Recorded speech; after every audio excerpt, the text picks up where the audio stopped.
Hello again, everyone. Edwin Learnard back once again. In this YouTube segment, I'm going to be talking about something, well, you might consider a little bit oblique or a little bit different in contrast to what I generally talk about.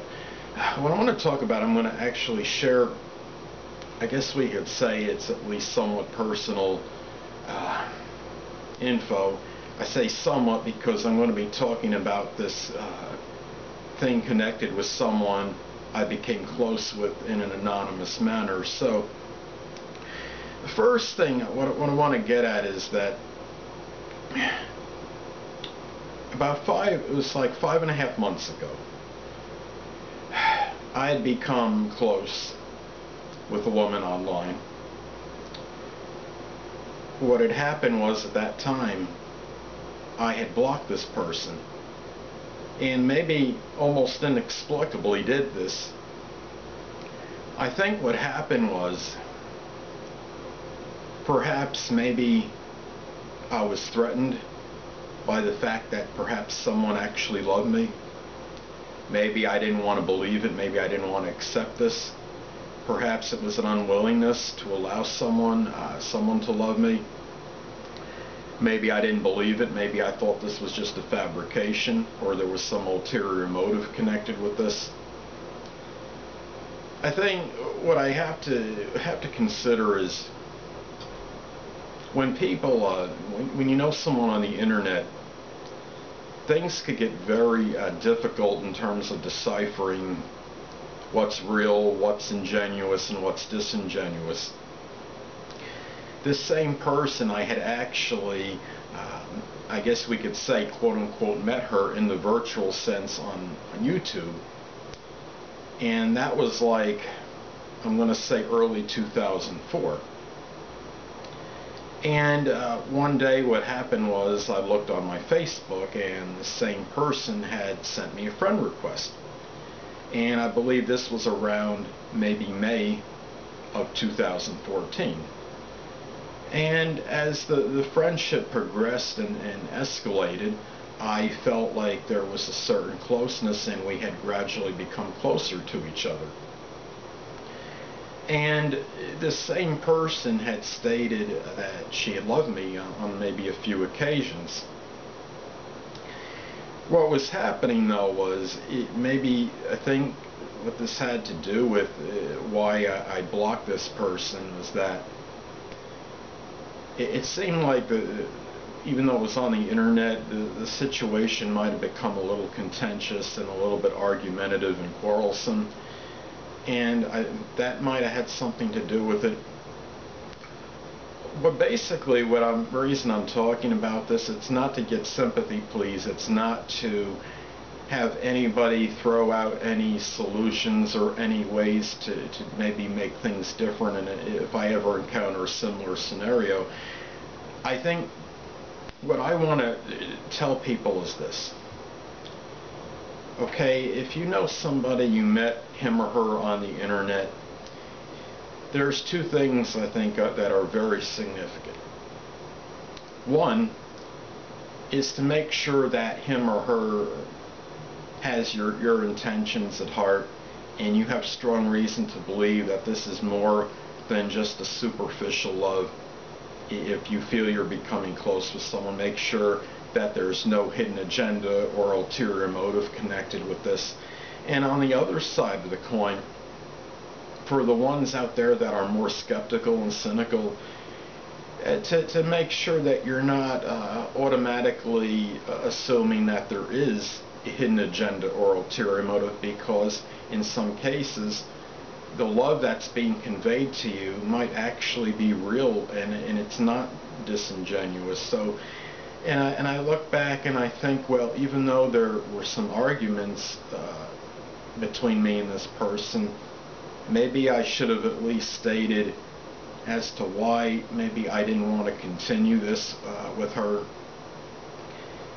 And I look back, I mean, it was 5.5 months ago, and I mean, I would write her or I would try to communicate with her again, but I think, considering the duration of time that has passed, that it really, to me, it really would be almost futile and pointless in doing so. And also, I had blocked her another time, and considering this was the second time, then I think you understand where I'm going with this. Now, also, the fact, I think what had bothered me is that I had given this person my phone number. And for whatever reason, and I don't want to sound too disparaging when I say this, is that she had never called me. And she had the number for, I would say, for maybe 6 months, maybe 5 or 6 months, and for whatever reason, she never wanted to talk to me on the phone. Now, she did correspond with me very frequently on the internet through Facebook chat. And at the same time, one can't be indignant. I need to be grateful that she was even willing to do that. But the way I look at it is this. Now, if you block someone and you feel that there was some closeness, if the person doesn't reach out to you after you block him or her, that it can be understandable, because I have to put myself in his or her shoes. If somebody were to block me, maybe I just wouldn't dignify them or reward them, so to speak, with any more correspondence or communication. But at the same time, if you block this person that claims that they love you, and they make no attempt to contact you afterwards, you do have to consider whether this person maybe actually loved you or not. So I think that that's something to look at. At the same time, I don't make excuses for what I did. I look back in retrospect and I think, well, what I did was somewhat spontaneous and impulsive and abrupt, and maybe I could have, if I were to go back in time, maybe I would have done things a little bit differently. But I think the key is it's important to not lament too much over past mistakes, and to be progressive and to be moving forward and have that attitude.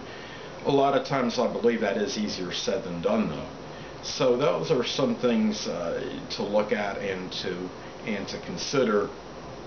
And that's pretty much what I wanted to get with you on. And I think what's really imperative in this is that there is lesson to be learned in what I'm talking about as far as my own experience. And that the thing is, I have to remember that I'm going to be 45 years old in about a month and a half. And there may not be many more opportunities for me, whether it's in someone I meet on the internet or whether it's someone I meet in person in my own community or what have you. And it's about, I think, what I need to learn, and maybe others out there can learn. If they have impatience, try to work on that and try to be more patient with others, because there's nobody that's flawless or infallible out there. And the thing about it is, when we make mistakes, the only silver lining is that we can perhaps learn from them.